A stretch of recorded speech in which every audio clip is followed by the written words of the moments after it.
السلام علیکم ورحمۃ اللہ وبرکاتہ۔ دوستو، آج کے اسلامک ذکر پوڈ کاسٹ میں ہم آج ایسے راز پر بات کرنے والے ہیں جو انسانیت کے آنے سے پہلے کے بھی پہلے کا تھا۔ جی ہاں، ہم بات کر رہے ہیں اللہ نے انسان، جن اور فرشتوں کو کب اور کیوں بنایا۔ تو دوستو، آج کے اس ایپیسوڈ میں صرف علم نہیں، ایک روحانی سفر ہے۔ آج ہم جانیں گے وہ حقیقت جو انسانیت کے آنے سے بھی پہلے لکھی گئی تھی، جب صرف اللہ تھا، عرش تھا اور اس کا نور تھا۔ سب سے پہلے دنیا میں کچھ بھی نہیں تھا، نہ زمین، نہ آسمان، نہ روشنی، نہ اندھیرا، تھا تو صرف خدا، میرا پروردگار۔ پھر اللہ نے اپنی قدرت سے سب سے پہلے پیدا کیا نور کو، یعنی کہ روشنی کو، اور اسی نور سے پیدا ہوئے فرشتے۔ قرآن میں آتا ہے فرشتے نور یعنی کہ لائٹ سے پیدا کیے گئے تھے۔ یہ وہ مخلوق تھی جو کبھی گناہ نہیں کرتی تھی، صرف اللہ کی حمد و ثنا کرتی تھی، جن کا کام تھا عبادت، حکم ادا کرنا اور نظام چلانا۔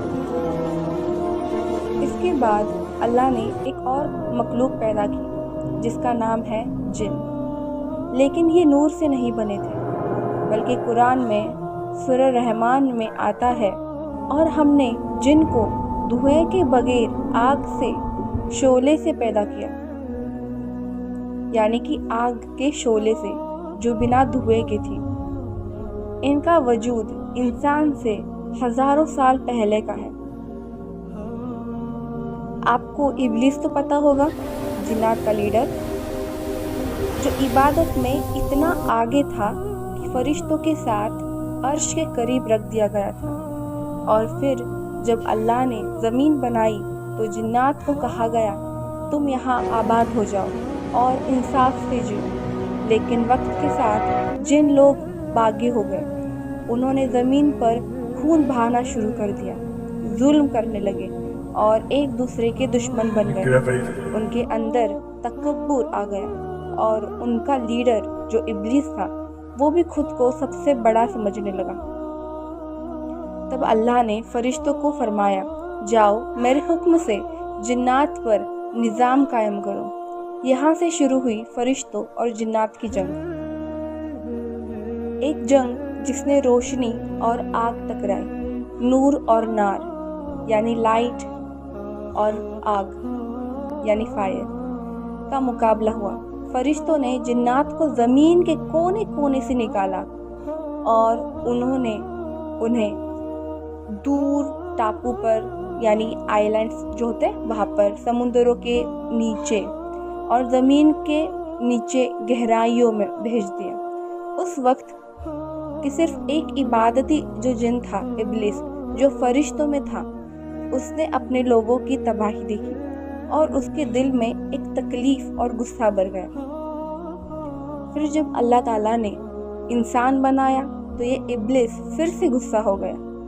قرآن میں سورہ الحجر میں لکھا ہے، اور جب تیرے رب نے فرشتوں سے کہا میں ایک انسان بنانے والا ہوں سوکھے گیلے مٹی سے، اور جب ان میں اپنی روح پھونک دوں تب سب اس کے آگے سجدہ کر دو۔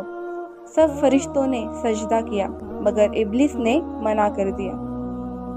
اس نے کہا میں اس سے بہتر ہوں، مجھے تو آگ سے بنایا گیا ہے اور اسے مٹی سے، اور وہی سے اس کی لعنت شروع ہوئی۔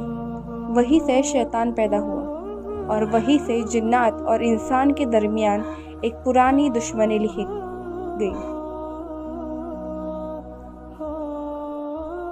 اور جب ابلیس نے سجدہ کرنے سے انکار کیا، اللہ نے فرمایا اتر جا، تو لعنت والا ہے اور قیامت تک تجھے مہلت دی گئی ہے۔ تب ابلیس نے کہا میں تیری بندگی سے نہیں رکوں گا، مگر میں تیرے بندوں کو تیری راہ سے بھٹکاؤں گا۔ اور وہی سے شروع ہوئی شیطان اور انسان کی جنگ جو آج تک چل رہی ہے۔ دیکھیے،